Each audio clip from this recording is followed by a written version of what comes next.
मुख्तसर तारीख पेश करूंगा। मेरे अजीज दोस्तों, जब नबी करीम सल्लल्लाहु अलैहि वसल्लम की वफात मदीने कोपरगाव शहरातील मावळा ग्रुपने सबका साथ सबका विकास या प्रेरणेतून दुवा आणि दवा असा दुहेरी संगम घडवून आणत गोरगरीब रुग्णांच्या मदतीसाठी रुग्णवाहिकेचे लोकार्पण केले। मोहम्मद पैगंबर यांच्या जयंतीनिमित्त इंदिरानगर मावळा ग्रुपच्या वतीने विशेष कार्यक्रमाचे आयोजन करण्यात आले होते। यावेळी या रुग्णवाहिकेचे लोकार्पण सोहळा करण्यात आला। आसमान की पैदाइश के 50,000 साल पहले पैदा कर दिया गया था और अर्श इलाही पर ला इलाहा इल्लल्लाह के साथ मोहम्मदुर रसूलुल्लाह सल्लल्लाहु अलैहि वसल्लम लिखा हुआ था। अल्लाह ने पहले इंसान हजरत आदम को पैदा किया, वो नूर हजरत आदम की पीठ के अंदर रखा गया, फिर वो नूर मुंतकिल होता रहा अल्लाह के नेक बंदों की तरफ, नबियों की तरफ, पैगंबरों को नूर मिलता रहा।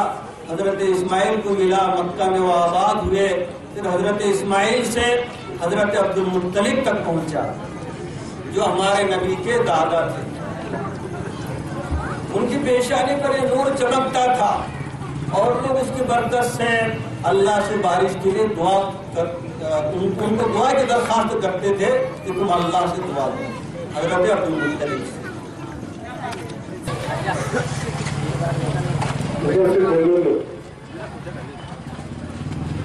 या ठिकाणी यावेळेस 2 सभा घेतल्या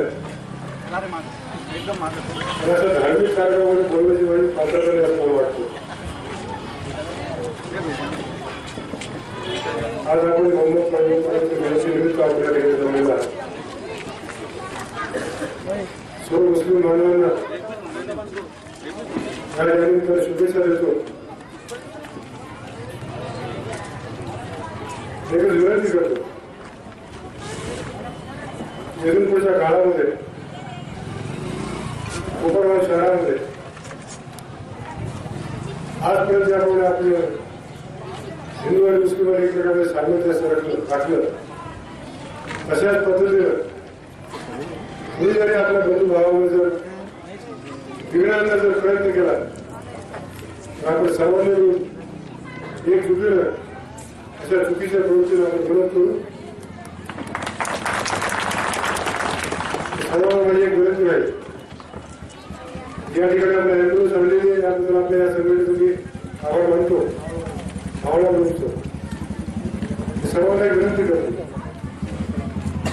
आपण समाजसेवा करतो, राजकारण करतो, कुठल्याही परिस्थितीमध्ये ज्यांनी आपल्याला जन्म दिला अशा आपल्या माता पित्याला विसरू नका अशी विनंती करतो।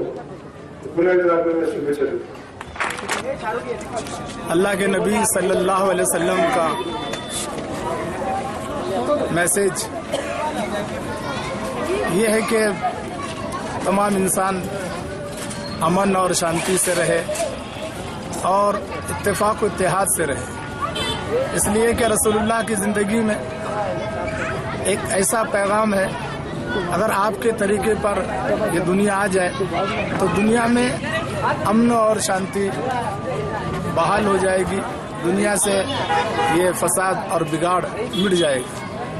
यही पैगाम इन नौजवानों को भी देना है और ये नौजवान भी इसी पैगाम को लेकर उठे हैं कि दुनिया के अंदर अल्लाह के नबी सल्लल्लाहु अलैहि वसल्लम का पैगाम मोहब्बत आम हो जाए। तर याचबरोबर आजचे बातमीपत्र संपले। खुश रहा, आनंदी रहा आणि पाहत रहा डी न्यूज एंटरटेनमेंट चॅनल। धन्यवाद।